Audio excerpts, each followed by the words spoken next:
c'est pas facile de se séparer de certaines choses dans nos vies. On est habitué à vivre dans des compromis. On est habitué à vivre selon les principes de ce monde.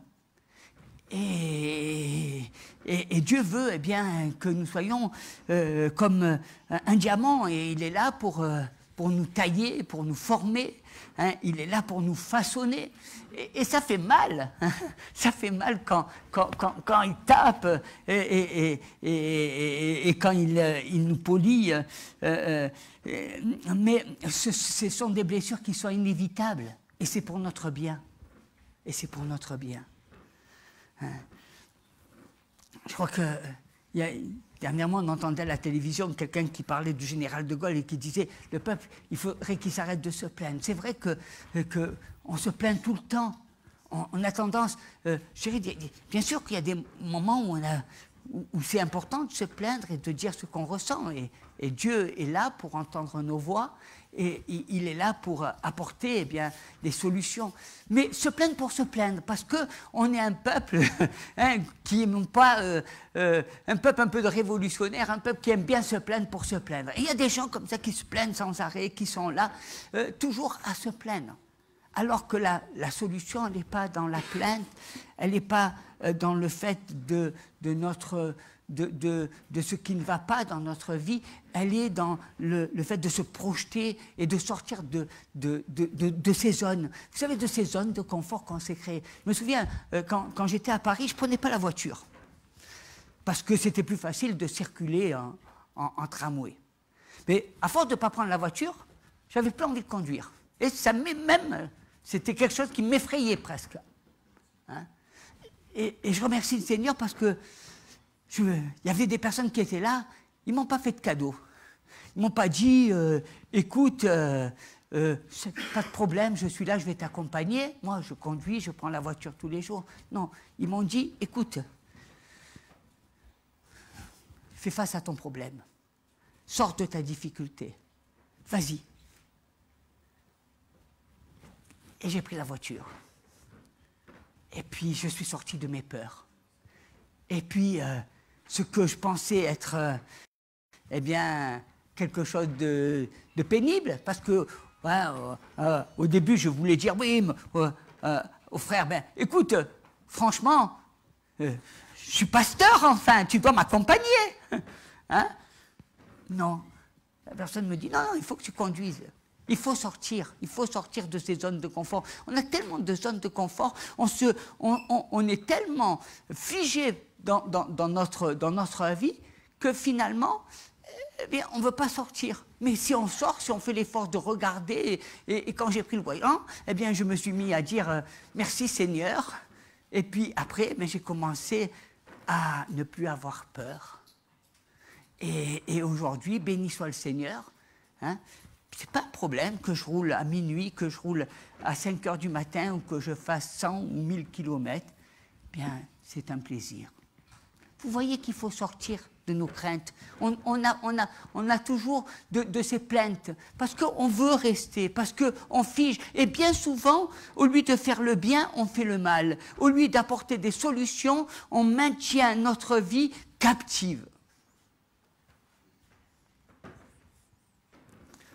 C'est vrai que c'est pas rigolo, par exemple, pour une mère de voir ses enfants aller en discothèque, boire, se droguer, ne pas venir à l'église le dimanche, c'est pas drôle.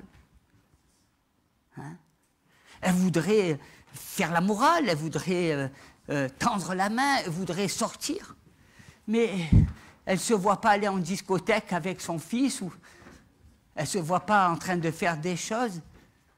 Et merci Seigneur, parce qu'elle dépose ça à Dieu. Elle sait que ce qu'elle ne peut pas faire, elle, Dieu peut le faire. Et comme moi, eh bien, quand j'étais dans cette voiture, ce que moi je ne pouvais pas faire, Dieu l'a fait. Et je suis sorti de ces peurs. Et je voudrais vous dire, parce qu'il y a beaucoup de peurs, et il y a beaucoup de blocages, surtout quand on commence à prendre de l'âge.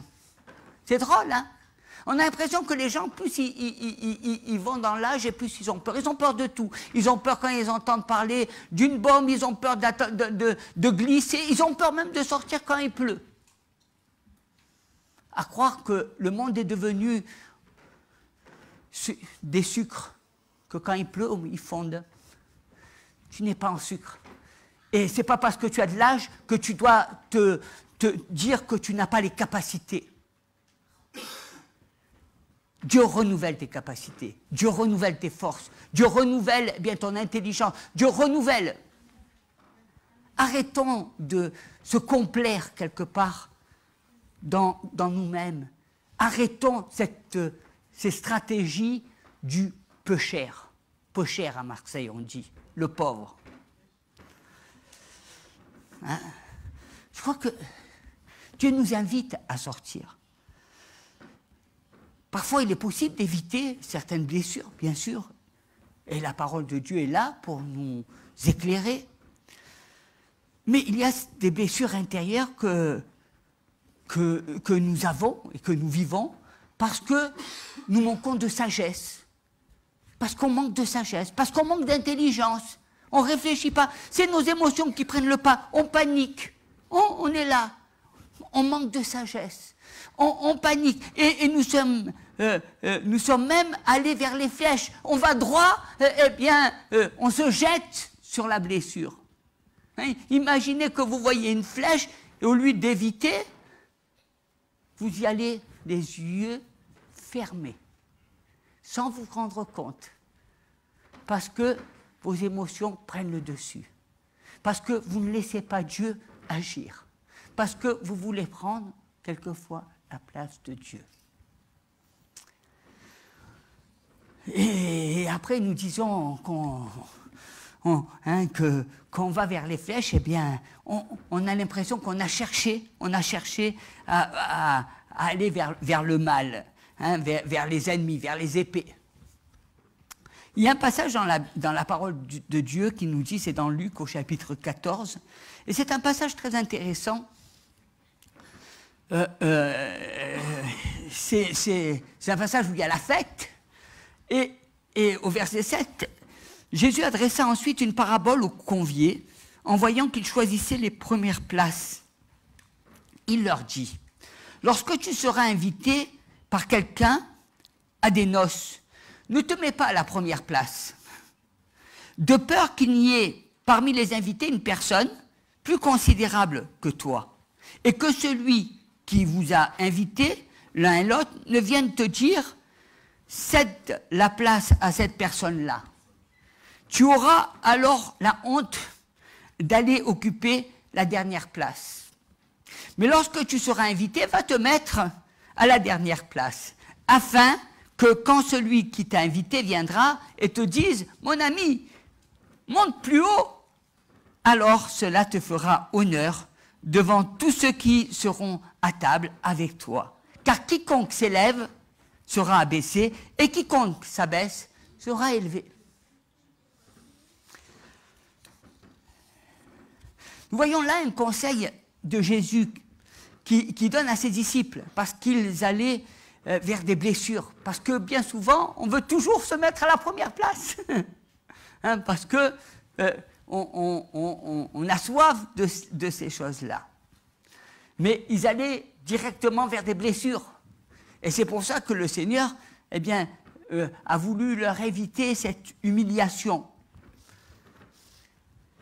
Comment esquiver ces flèches? Comment éviter ces lances? Comment éviter ces épiers? Et afin qu'ils ne nous atteignent pas dans notre être intérieur. Parce que ça nous atteint. Hein? Ça nous atteint. Imaginez que vous veniez à la première place et qu'on vous dise d'aller derrière. Ça vous fait mal. La chair, vous savez, la chair, notre susceptibilité. C'est fou ce que les gens sont susceptibles. C'est vrai. Moi, je sais que bien souvent, quand j'étais avec certains pasteurs amis, on n'était pas susceptibles, on riait de nous-mêmes. On se riait sur le sol, parce que c'était de l'amour fraternel et qu'on avait envie de rire et qu'on a envie... Mais c'est fou ce que le monde est susceptible.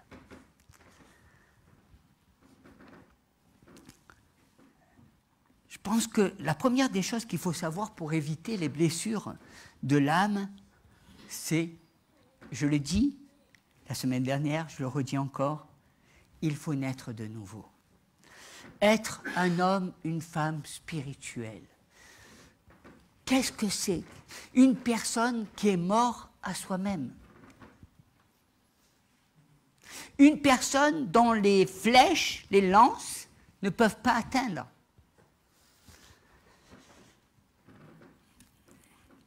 Jean, au chapitre 3, verset 8, dit « Le vent souffle où il veut, et tu en entends le bruit, mais tu ne sais d'où il vient, ni où il va. Il en est ainsi de tout homme qui est né de l'esprit. » Mon frère, ma sœur, si tu veux pas être blessé, sois un homme né de nouveau. Convertis-toi réellement. C'est une conversion de cœur. Il faut passer par un moment, et nous devons tous passer par ce moment, mourir à soi-même. Mourir à cette nature animale afin que nous puissions naître d'eau et d'esprit, que nous puissions naître au travers de la parole qui a été faite chair et du Saint-Esprit qui nous a été donné. De la même manière qu'on ne peut pas prendre un couteau pour couper le vent. Quiconque te blessera ne produira rien parce que tu es déjà mort. Si tu es mort, on peut te donner des couteaux, on peut te donner des flèches, ça ne te fait rien, tu es mort. Hein? Tu es mort. Il faut faire attention parce que beaucoup de gens disent je suis mort à moi-même, mais quand on leur donne un petit coup de couteau, ils ne sont pas morts. Il faut savoir si tu es mort ou si tu n'es pas mort, parce que si tu es mort, ça ne te fait rien. Donner un coup de couteau à un mort, ça ne fera rien. Donner un coup de couteau à un vivant, il sautera au plafond.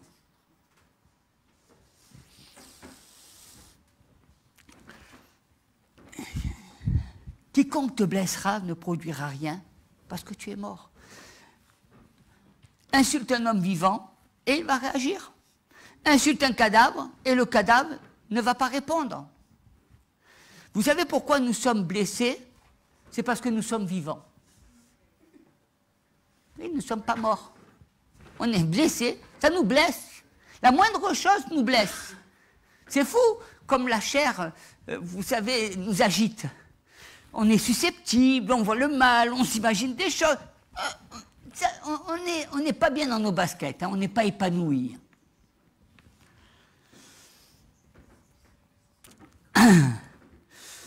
Et nous sommes vivants. Et voici ce qui arrive toujours en matière de crucifixion. C'est que quand tu dis être crucifié, quand Jésus a été crucifié, qu'est-ce qu'on a fait? On a été venu voir, on a vérifié s'il était mort, s'il avait été crucifié. On vient toujours voir si un mort est mort. L'esprit de crucifixion, c'est si tu es mort, je viendrai voir vraiment pour voir si tu es mort. Parce que tu peux me dire que tu es mort et tu es vivant. C'est important de savoir véritablement si nous sommes morts à nous-mêmes.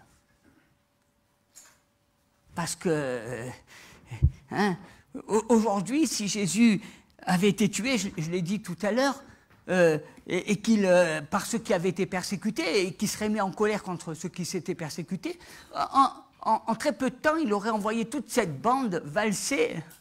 Il les aurait envoyés peut-être il les aurait jetés d'une falaise.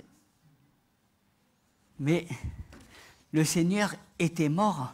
Il fallait qu'il meure et qu'il accepte de mourir pour que, eh bien, nous puissions ressusciter et pour que nous puissions être sauvés. Il a fallu qu'il passe par la mort pour que nous ayons la vie. Il faut passer par la mort pour aller à la vie. Vous savez, quand j'étais en Israël, j'ai toujours fait ce parallèle entre un peuple qu'on a tué, qu'on a mis dans des chambres à gaz, qu'on a exterminé 6 millions de personnes, quelque chose qui dépasse tout l'entendement, et que vous voyez, et que vous pouvez percevoir au travers des témoignages, au travers de choses, de vécus, d'images, et que vous pensez que c'est impensable. Et face à cette mort, vous regardez Israël d'aujourd'hui, Jérusalem, et vous voyez la vie. Il a fallu la mort pour la vie. La mort amène à la vie. Chaque fois que vous refusez la mort à vous-même, vous empêchez le plan de Dieu de s'accomplir. Parce que c'est vous qui voulez agir. C'est parce que c'est votre chair. Je dis, attention, je vous dis, c'est facile à dire, hein, mais c'est pas facile à faire. Hein, parce que quand on est vivant et qu'on nous donne un coup d'épée, ça fait mal. Hein, on a mal. Mais sachez que c'est le passage vers lequel nous devons, chacun de nous préparer afin de grandir, de naître de nouveau. Le monde ne reconnaît pas seulement que nous sommes chrétiens parce que nous prions, mais ils le reconnaissent aussi par nos réactions. Là où tout le monde réagit, tu ne réagis pas parce que tu es mort. Là où tout le monde se met en colère, là où tout le monde dit ceci, là où tout le monde s'affole, toi tu ne réagis pas. C'est facile, hein, je l'ai dit, de prêcher, mais c'est difficile à vivre. Et il y aura toujours quelqu'un qui viendra vérifier si tu es un vrai chrétien. Vous savez, il y a une catégorie de personnes qui ne traitent pas les autres en fonction de leur titre ou de leur connaissance ou de leur onction. Ce sont des testeurs de brisement. Une telle personne, est là et elle te rappelle que si tu es encore humain, si tu es vivant ou si tu es mort. Hein, elles sont là pour nous montrer, pour nous dire, est-ce que tu es vraiment mort? Des personnes titillent ton orgueil pour savoir un peu qu'est-ce qu'il y a au-dedans de toi. La deuxième des choses qu'il faut savoir pour éviter les blessures de l'âme, c'est de ne pas chercher toujours à tout savoir. Vous savez, on a un esprit, on veut tout savoir, tout connaître. Hein? Tout savoir. Le livre des Ecclésiastes nous dit au chapitre 7, verset 21, « Ne faites donc pas attention à toutes les paroles qu'on dit de peur que tu n'entendes ton serviteur te maudire. » Oui, parce que les gens veulent tout savoir. Qu'est-ce qu'on a dit sur moi? Qu'est-ce qui s'est dit là? Et qu'est-ce qui ne s'est pas dit là? On veut tout savoir. Et je crois que l'une des choses qui protège dans la vie, c'est l'ignorance. Il y a des choses, il y a des moments où il vaut mieux être ignorant, ne pas savoir ce qu'on dit de toi. Hein?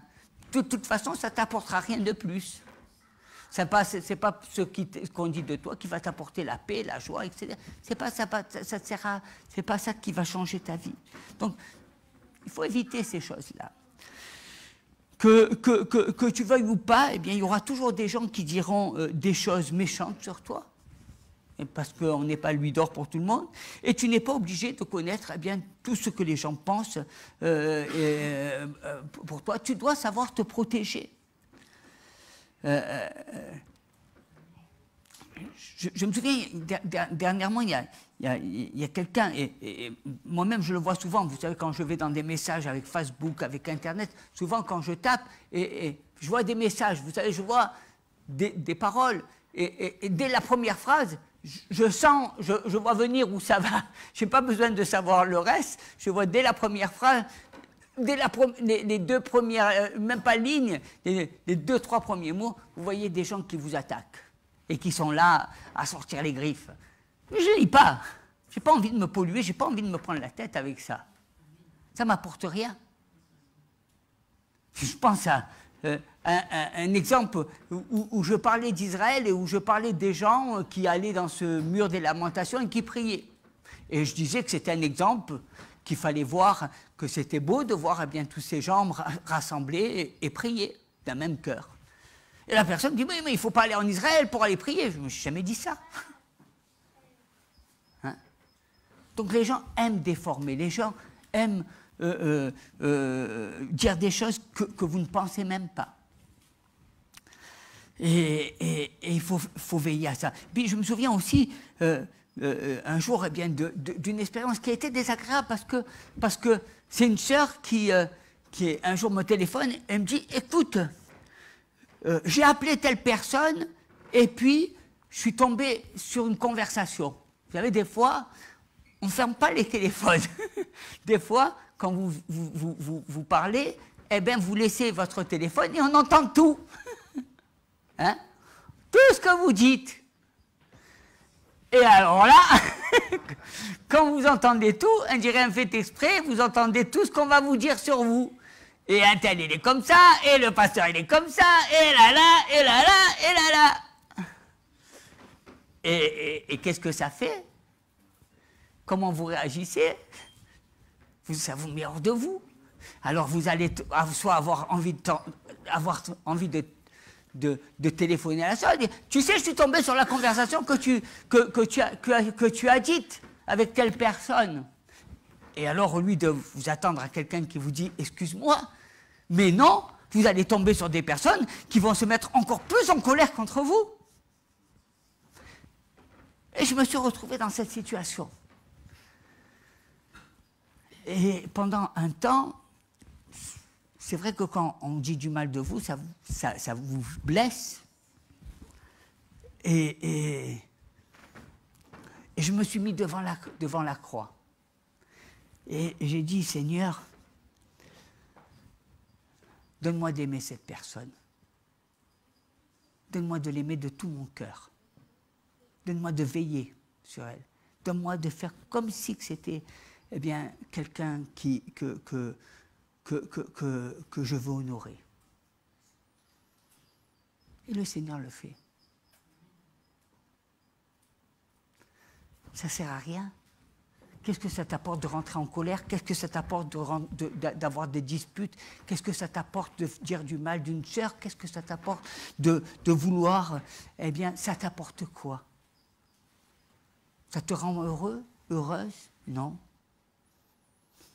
Et je bénis le Seigneur parce que vous voyez, au travers de cette expérience, ça m'a donné d'aimer encore davantage la sœur.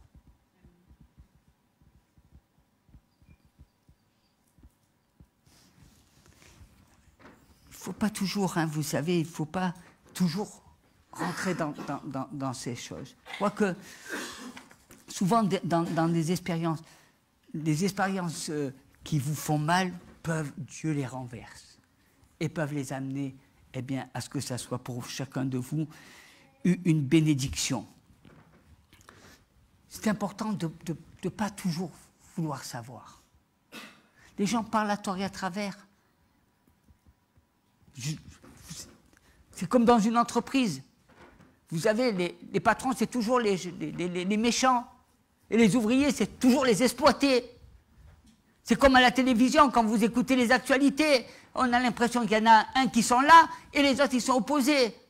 Alors, il y a les retraités qu'on exploite et les autres qui sont en train de faire la fête. Je pense que... Arrêtons de voir les choses qu'au travers de ce qui nous intéresse et qui nous n'amène à rien. Moins tu sais, mieux tu te portes. Moi, je sais très bien que des fois, quand on finit eh bien, une prêche, je sais très bien que les gens vont manger au restaurant, et bien souvent, eh bien, tu vas avoir des gens qui vont commenter les messages, et il y en a qui vont dire c'est bien, et il y en a qui vont dire c'est pas bien, et il y en a qui vont dire je ne le supporte plus. Bon. Et alors, qu'est-ce que je devrais faire, mes bien-aimés? Vous dire tu ne me supportes plus, alors moi aussi je ne te supporte plus. Hein, ce n'est pas la solution. Je suis là pour, au contraire, eh bien, te supporter, et je suis là pour garder ma joie, et je suis là pour t'entourer, et je suis là pour t'aimer, et c'est à cela que le Seigneur nous appelle. Nous appelle. Quand tu es mort à toi-même, c'est plus la chair qui réagit. Quand tu es mort à toi-même, tu deviens un être spirituel. Quand tu es mort à toi-même, tu peux faire des choses que tu ne faisais pas avant. Parce que ta chair ne réagit pas au quart de tour. l'Esprit du Seigneur est en toi. Et ce n'est pas la chair qui te guide, mais c'est l'Esprit de Dieu qui te guide. Et Jésus dit, il ne faut pas jamais te placer là où on ne t'a pas placé. Et c'était un passage eh bien, que Jésus avait donné. Hein. Il dit, ne te place jamais où on ne t'a pas placé lors de cette fête. Vaut mieux lorsque tu vas dans une fête que tu t'assieds derrière et que celui qui t'a invité eh bien, te fasse venir devant. Hein, il y a beaucoup de gens, vous savez, qui disent « Moi, je suis ami d'un tel, et moi, je suis ami d'un tel. » Ils ne le connaissent ni d'Adam ni d'Ève, mais ils sont amis. Ils ont entendu simplement parler. Moi, il y a beaucoup de gens qui me connaissent, je ne sais pas d'où. Mais ils me connaissent. C'est mes amis. Hein? Je crois que vous connaissez la chanson d'Aznavour, « Mes amis, mes emmerdes. » Hein? Non, faites attention. Il y a des choses, Dieu, tu penses qu'une personne est ton meilleur ami alors que la personne ne te connaît pas. Hein, tu dis parfois, je suis son meilleur ami. Il faut savoir ce qu'on dit. On aime bien se qualifier, on aime bien se mousser, on aime bien se donner de l'importance. Ça, c'est comme un frère est gentil avec toi dans l'église, il t'aide, et puis ça s'arrête là, et puis eh bien, la personne dit « Ah ben il est amoureux de moi ». Alors parce qu'il t'a aidé, il est amoureux de toi. Mais tu n'as rien dit. Je crois qu'il faut arrêter de déduire tout et n'importe quoi. On fait des choses. Tu es gentil avec quelqu'un, on s'imagine des choses. Mais il faut... Non. Soyons des personnes qui cherchons l'amour fraternel. Hein? Ne te place jamais là où on ne t'a pas placé, car le jour où on t'enlèvera, eh bien, ça va te blesser. Et c'est vrai que quand on va dire des choses ou des vérités, ben, ça va blesser les personnes. Pourquoi ça les blesse? Parce que ce n'est pas ce que la personne attendait. Parce que ce n'est pas ce que la personne désirait. Parce que c'est des blessures. Et je crois qu'on doit veiller à ces choses-là. Et je dirais que, vous savez, c'est ce qui s'est passé avec le diable. Hein. Le diable, au lieu de s'humilier devant le Seigneur, il a voulu prendre sa place. Il a voulu être élevé au-dessus même de Dieu. Et il a dit, je m'élèverai, mais Dieu l'a diminué. Parce qu'il y a ce désir toujours de pouvoir s'élever, et de pouvoir toujours être au-dessus. Et croyez-moi que c'est des choses qu'on fait. Parce que combien de fois tu veux être au-dessus de Dieu? Combien de fois dans des situations tu veux être au-dessus de Dieu? Dieu te montre une voie, mais tu n'écoutes pas Dieu, tu fais ce que toi tu entends. Parce que tu te places au-dessus de Dieu. Il faut laisser Dieu agir. Combien de personnes ne viennent pas à Jésus parce que les personnes qui les entourent prennent la place de Dieu et les empêchent de venir à Dieu? Ah, c'est vrai que ce n'est pas facile. Peut-être que les personnes passeront par des dépressions, peut-être qu'elles passeront par les hôpitaux, peut-être qu'elles passeront par des situations que personne ne souhaite. Mais à un moment donné, il faut savoir laisser Dieu et avoir confiance en Dieu. Parce que quand j'ai confiance en Dieu, je sais que Dieu veillera et ne me donnera jamais de vivre des situations au-delà de mes forces. C'est ça. Vous savez, ce n'est pas facile. Je donnais cet exemple d'une mère avec ses enfants. Ce n'est pas facile. Hein, c'est un poids, c'est une douleur.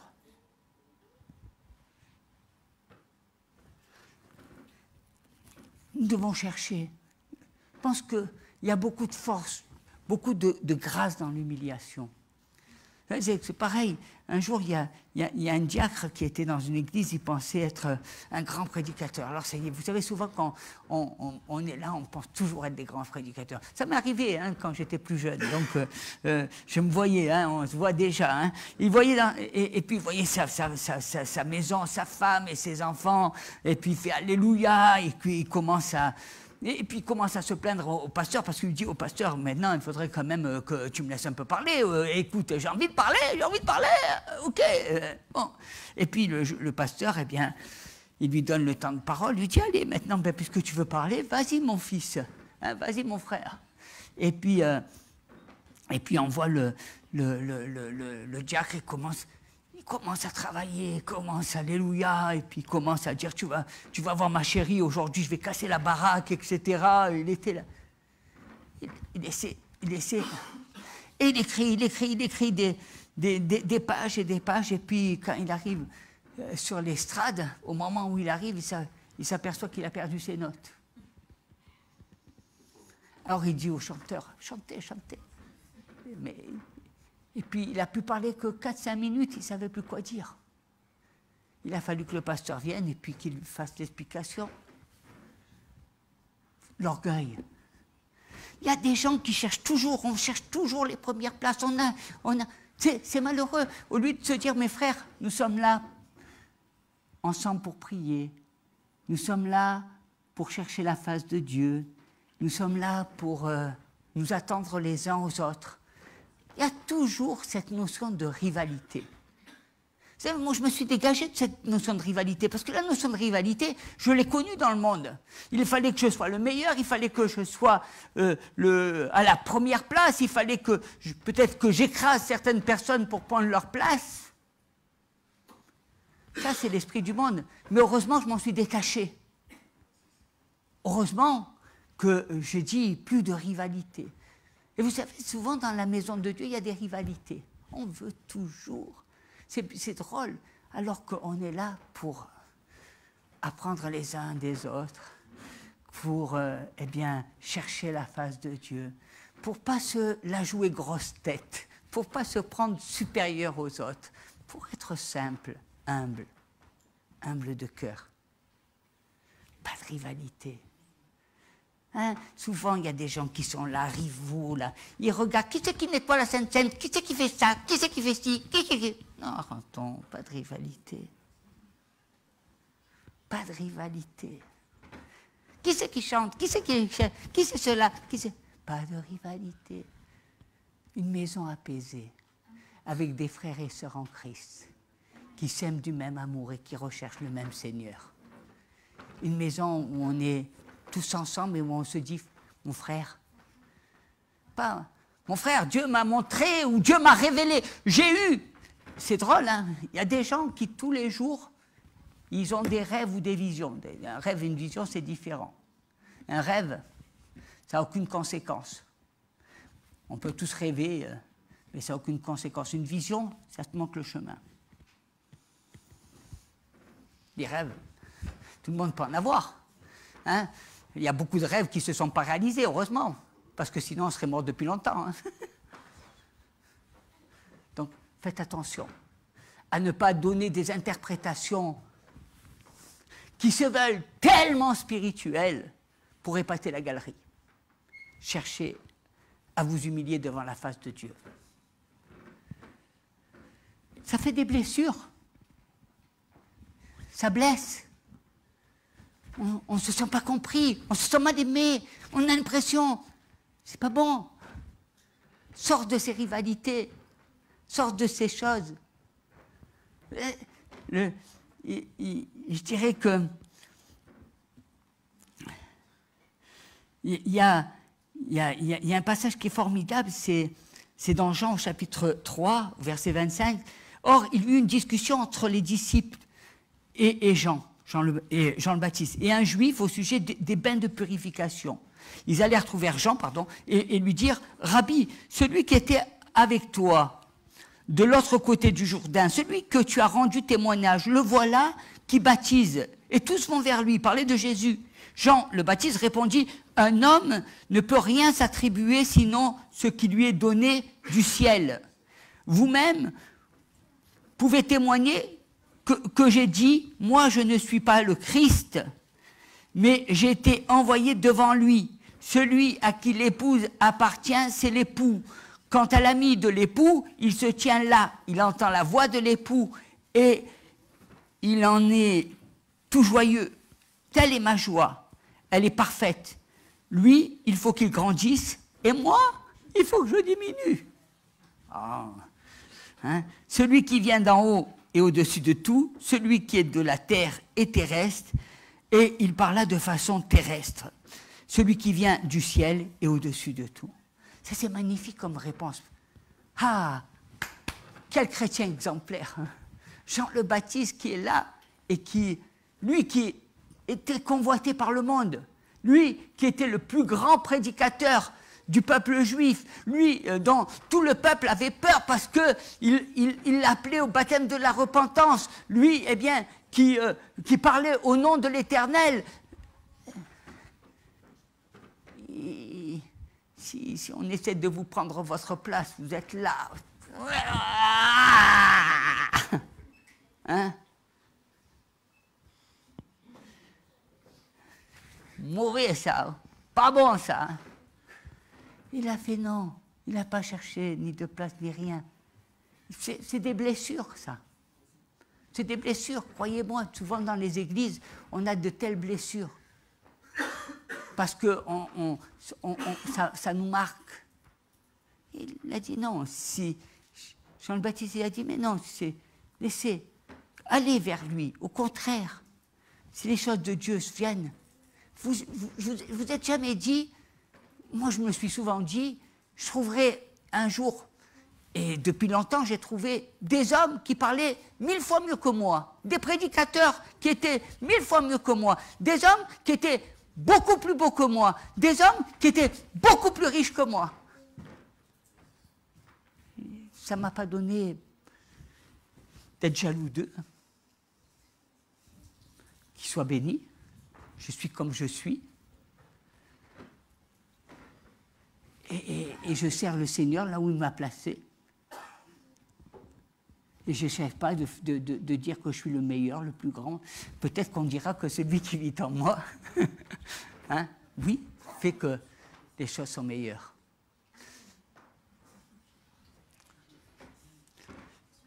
C'est des choses qui sont importantes parce qu'il faut jeter les bonnes bases.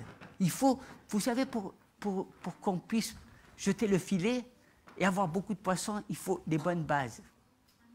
Et les bonnes bases, elles ne se font pas sur la rivalité, elles ne sont pas sur la jalousie, elles ne se font pas sur la supériorité. Hein, c'est des bonnes bases.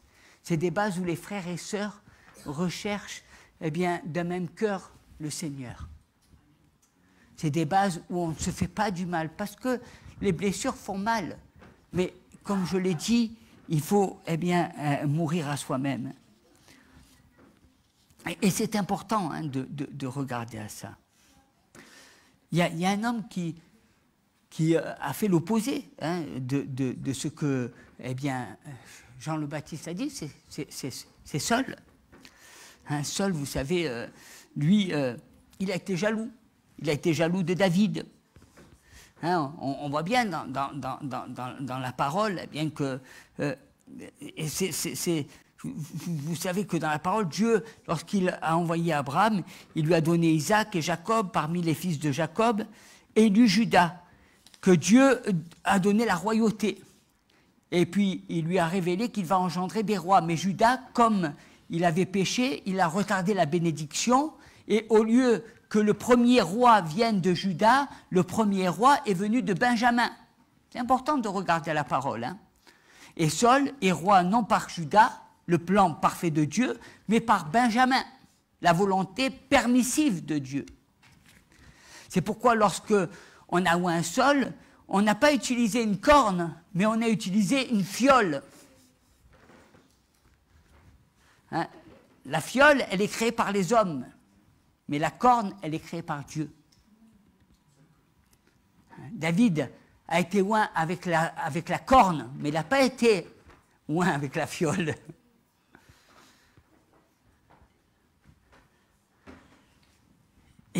Et c'est important, parce que lorsque on sert Dieu, c'est selon la volonté de Dieu et non pas la volonté des hommes. Et c'est ce que nous devons rechercher, toujours à chercher, eh bien, à servir Dieu, non pas selon la volonté des hommes, mais selon la volonté de Dieu. Hein? C'est Dieu c'est Dieu qui lui a donné, eh bien, d'avoir la victoire sur l'ours et sur le lion. C'est cette onction que Dieu avait sur David qui lui a donné, eh bien, cette puissance de tuer le géant Goliath simplement avec une pierre, alors que Saul était un expert de la lance et du javelot. Il savait manier les armes, plus que tous. Et c'est encore Dieu qui a dit, eh bien, qui a fait chanter ce chant par beaucoup de gens, David 10 000 et Saul 1000. Et Saul a dit, eh bien, il me donne la dîme de David. Hein? Il ne lui manquait plus que le trône. Il a dit ça, il me donne la dîme de David, et il ne lui manque plus que le trône. C'était prophétique. Il a donné une parole prophétique, parce que le trône a été à David.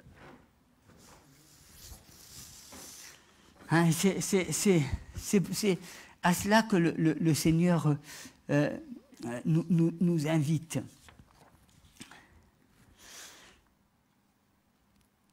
Si tu veux éviter les blessures intérieures, il faut éviter aussi de blesser les autres.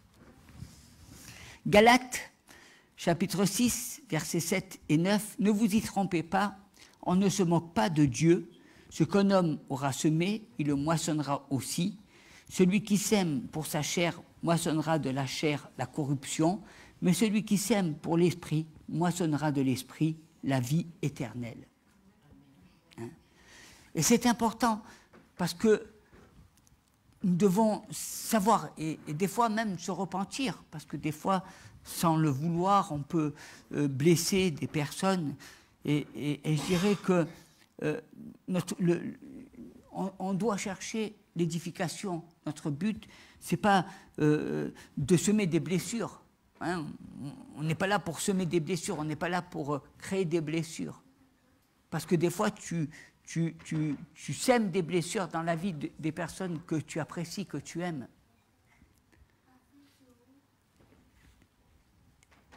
Et la Bible nous dit, eh bien, que nous ne devons pas semer des blessures, bien au contraire.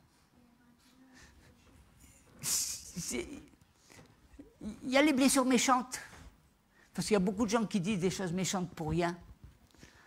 Mais des fois, tu es obligé un petit peu de dire à certaines personnes, de les secouer un petit peu, pour qu'elles prennent la bonne direction, pour qu'elles rentrent, eh bien, dans le plan de Dieu.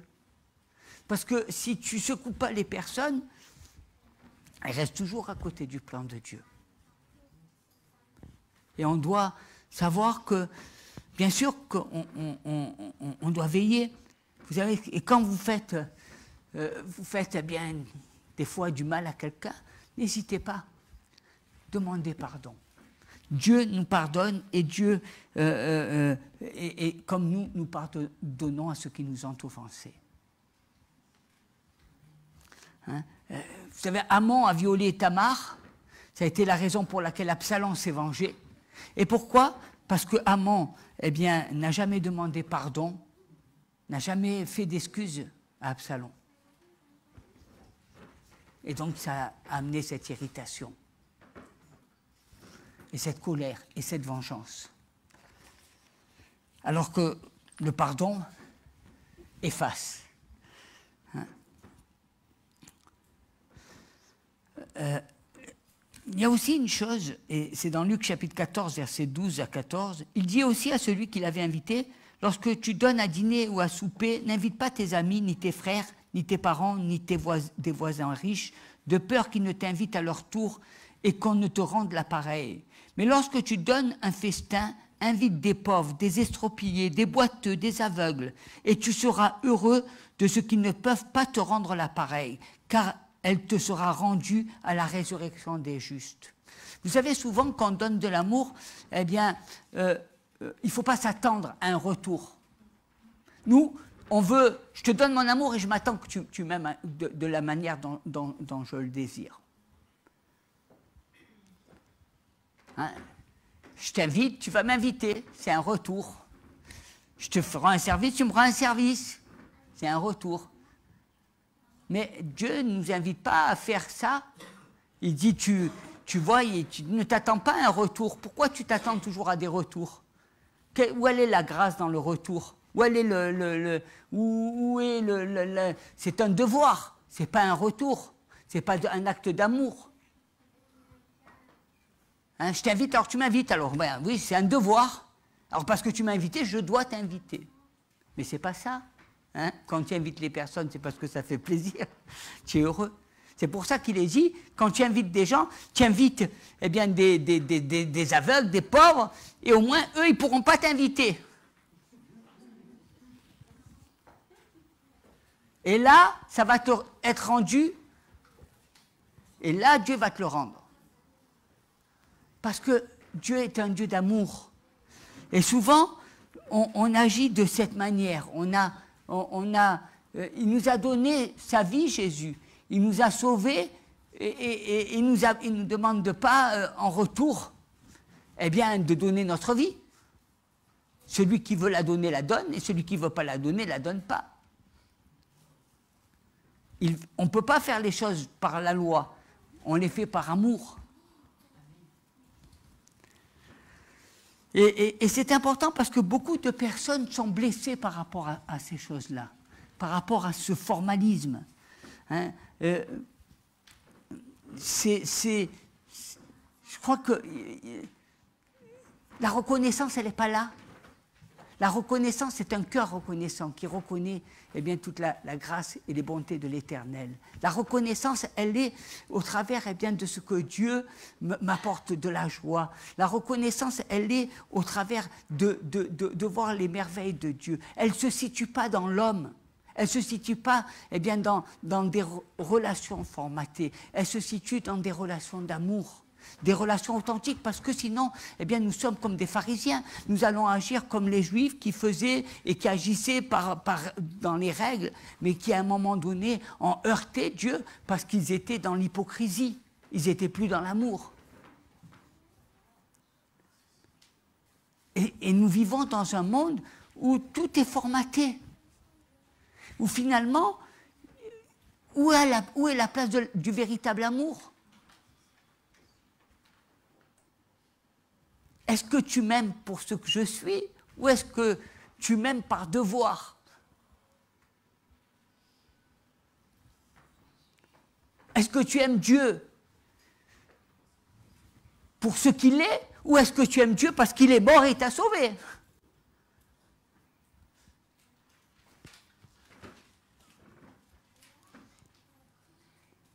Faites attention parce que souvent on étouffe l'amour. Souvent, on fige l'amour. Alors que le Seigneur, il dit, tu vois, invite des malheureux, invite des gens parce que tu sais qu'ils ne pourront pas te le rendre. Parce que tu le fais avec ton cœur. Parce que tu le fais parce que tu avais envie, dans ton cœur, tu avais ce désir eh bien, de leur apporter à manger. Et ce n'est pas grave s'ils ne peuvent pas. Quand tu fais quelque chose, tu le fais toujours par le cœur. Vous savez, dans l'Église, je me suis toujours battu par rapport à ça. Quand une personne traverse des difficultés, on ne publie jamais les choses, mais on fait les choses avec le cœur. Et on n'attend rien en retour. Rien. Parce qu'on le fait avec notre cœur. Et c'est là la bénédiction de Dieu. C'est ce qu'on dit dans les Hébreux disent, c'est une mesva, une bénédiction. Tu aides quelqu'un qui peut pas qui n'attend pas de retour.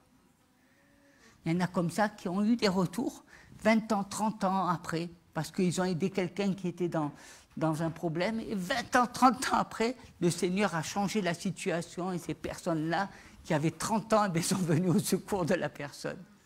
Vous imaginez comme Dieu fait les choses. C'est extraordinaire. Allez, on va s'incliner dans la prière si vous voulez bien. Hein, c'est important de rechercher la face de Dieu. Et je crois que n'ayons pas peur. N'ayez pas peur de la mort à vous-même. N'ayez pas peur de ces brisements, parce que c'est pour votre élévation, c'est pour que vous puissiez grandir, c'est pour que vous puissiez être des bénédictions pour ceux qui vous entourent. Jésus, parce qu'il est mort et il est ressuscité, il est une bénédiction pour ceux qui le reçoivent dans leur cœur. Et nous, eh bien, lorsque nous mourrons à nous-mêmes, nous évitons toutes les erreurs de la chair, tous les aveuglements, et nous permettons à Dieu, eh bien, d'agir puissamment dans le cœur des personnes et dans notre propre vie. Parce que Dieu nous libère de toutes ces chaînes, de tous ces pleurs, de tous ces fardeaux que nous avons dû supporter des années et des années. C'est ça la libération. On a besoin d'être libre, on a besoin d'être affranchi, on a besoin d'être basé sur le rocher des siècles pour grandir, pour être béni, pour être un olivier qui porte beaucoup de fruits. On a besoin d'être rattaché à Dieu pour pouvoir, eh bien, être une source de bénédiction pour les autres. Et pour cela, on a besoin, eh bien, d'être dépouillé de cette vieille nature. On a besoin d'être dépouillé de tous ces vieux habits pour mettre des habits nouveaux, des habits neufs, des habits, eh bien, où il y a la pureté de Dieu, où il y a la grandeur de Dieu, où il y a la puissance de Dieu, parce que le Seigneur, eh bien, se manifeste, parce que lorsque nous lui parlons pas avec une voix apeurée, nous ne lui parlons pas en train de trembler de peur, mais nous sommes là à proclamer la puissance de Dieu. Nous proclamons la gloire de Dieu et nous disons au Seigneur de se manifester pleinement sur les personnes. Dieu est un Dieu de puissance. Dieu, on ne peut pas le remplacer. Tu ne peux pas prendre la place de Dieu. Tu ne peux pas prendre la place de Dieu. N'essaye pas de prendre la place de Dieu. Dieu est notre Dieu. Tu as besoin de Dieu. Laisse Dieu agir. Laisse la puissance de Dieu se manifester.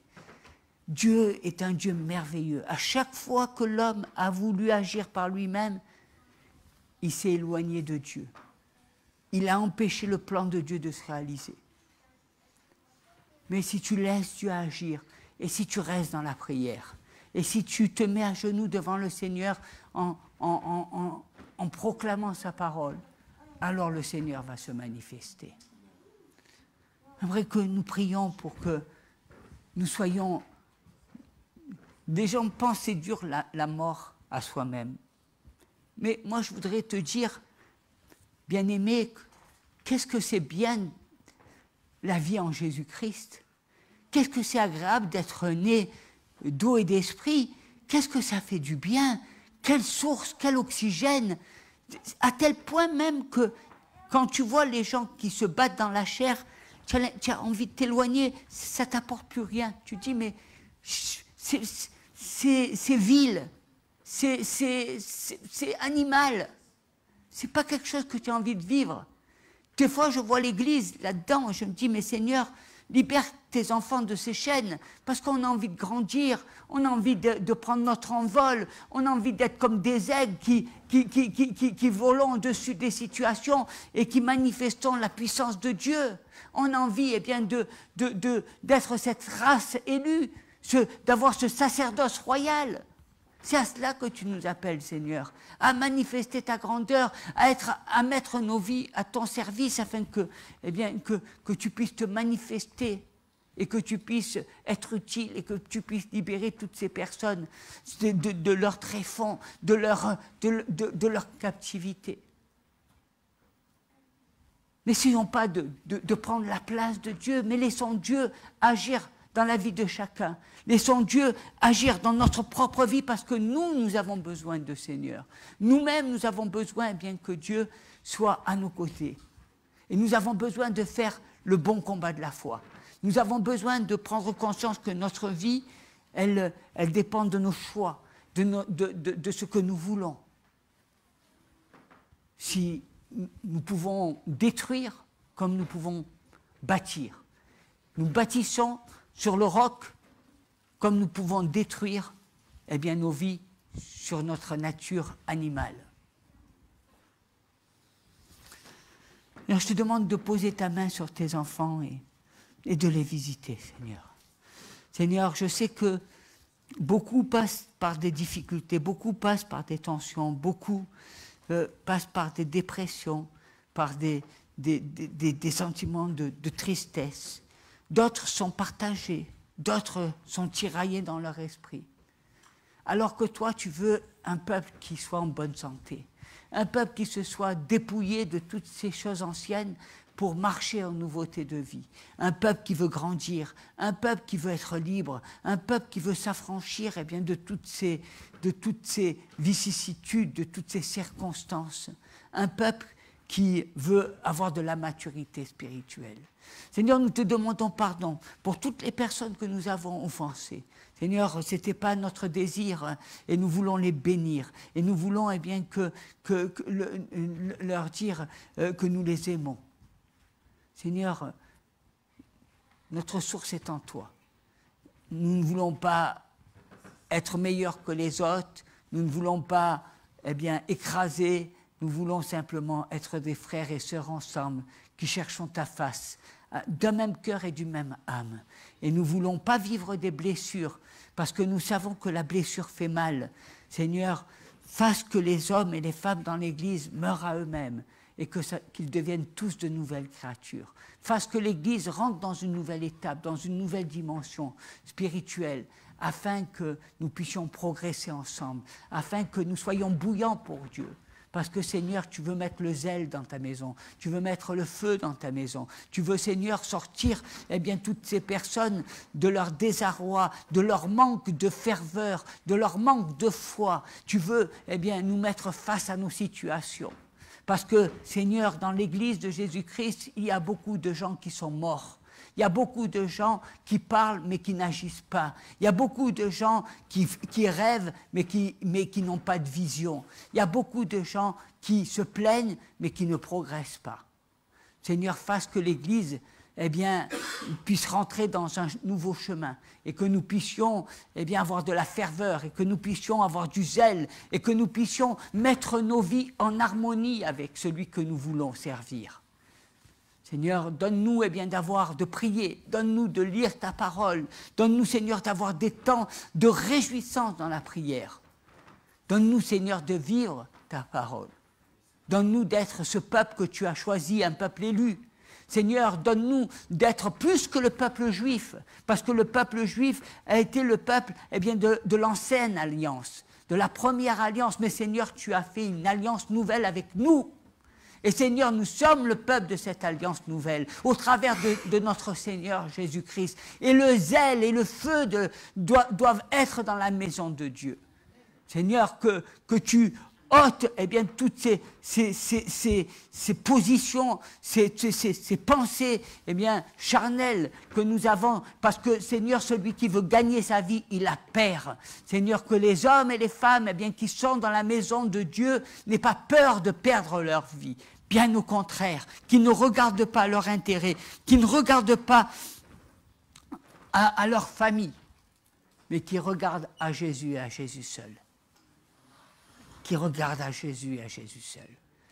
Parce que, Seigneur, s'ils ne regardent pas à Jésus, alors le brin, le fil à 3 cordes est rompu.